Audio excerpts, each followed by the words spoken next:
கேரள மாநிலத்துல 2 ஆண்கள் திருமணம் செஞ்சு வாழ்ந்துட்டு வந்த சூழல்ல ஒருத்தர் விபத்து ஏற்பட்டு உயிரிழந்ததா சொல்லப்படக்கூடிய நிலையில அவருடைய உடலை வாங்க உறவினர்கள் பெற்றோர் மறுப்பு தெரிவிச்சதா சொல்லப்படக்கூடியது பெரும் அதிர்ச்சியை ஏற்படுத்தியிருக்கு.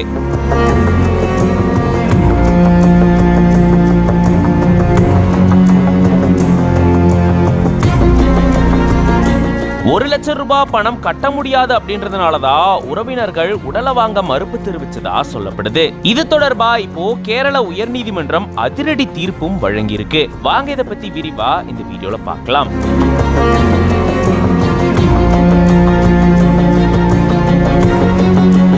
கேரள மாநிலம் கண்ணூர் பையாவூர் பகுதியை சேர்ந்தவர் மனு. இவரும் கோட்டயம் மாவட்டம் முண்டகயம் பகுதியை சேர்ந்த ஜெபின் அப்படின்றவரும் கடந்த 6 ஆண்டுகளா ஒன்னா வாழ்ந்துட்டு வந்ததா சொல்லப்படுது. கொச்சி களமசேரியில இருக்கக்கூடிய ஒரு பிளாட்ல இவங்க வசிச்சுட்டு வந்ததா கூறப்படுது. கடந்த 1 வருஷத்துக்கு முன்னாடி கோயில வச்சு இவங்க 2 பேரும் திருமணம் செஞ்சுக்கிட்டதாகவும் அதை தொடர்ந்து வீட்டுல இவங்களுக்கு மறுப்பு தெரிவிச்சதாகவும் கூறப்படுது. பெற்றோர்கள் உறவினர்கள் கிட்ட பேசாம இவங்க தனியா கொச்சியில வசிச்சுட்டு வந்ததா சொல்லப்படுது. இந்த சூழல்ல தான் மனு மொட்டை மாடியில செல்போன் பேசிட்டு இருந்தப்போ எதிர்பாராத விதமா தவறி கீழே விழுந்திருக்காராம். உடனடியா அவரை மீட்டு சிகிச்சைக்காக மருத்துவமனையில சேர்த்திருந்திருக்காங்க. அங்க அவருக்கு சிகிச்சை அளிக்கப்பட்டு வந்த நிலையில சிகிச்சை பலனில்லாம ஒரு உயிரிழந்துட்டாராம். இதை தொடர்ந்து உயிரிழந்த மனுனுடைய உடலை தானே பெற்றுக்கொள்ள போறதா ஜெபின் தெரிவிச்சதாகவும் அதுக்கு ரத்த சொந்தங்கள் இருக்கணும் அப்படின்ற மாதிரி மருத்துவ நிர்வாகம் மறுப்பு தெரிவிச்சிட்டாங்களாம். இதை தொடர்ந்துதான் வேற வழி இல்லாம ஜெபின் இது தொடர்பா கேரள உயர்நீதிமன்றத்தை நாடி இருந்திருக்காரு.